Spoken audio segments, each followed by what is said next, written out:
everyone as an individual will be gathered. The perfection of every single individual, which is emphasized by the idea of counting. Everybody counts. I think we were trying to avoid that. Now we can't.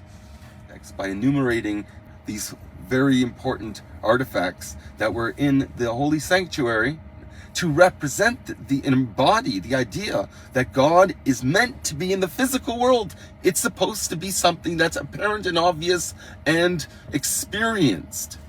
Because when an idolater puts a symbol and says that's their God, he's saying it's that and not the other thing. So therefore, you're denying God's unity. You've said that this physical structure represents God and nothing else does.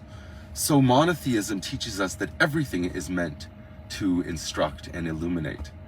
And so when we make in our religion, because the Torah says to depict certain figures, it's not meant to deny that everything else is part of that. It's rather saying this is the source where everything else in the world shines and expresses its own unity with everything else. The Mea Shalach teaches us that all the idolaters and people who worship the constellation and the forces that drive the universe deny that God could be represented in the world in his full, the full united sense, that this and everything else, as opposed to this and nothing else. And this is the meaning of the verse that says these are the countings or the enumerations of the artifacts of the sanctuary of testimony, because that's the testimony before the eyes of all the nations through this structure called a sanctuary, that God is the ruler, Putin, and he is found in this physical world.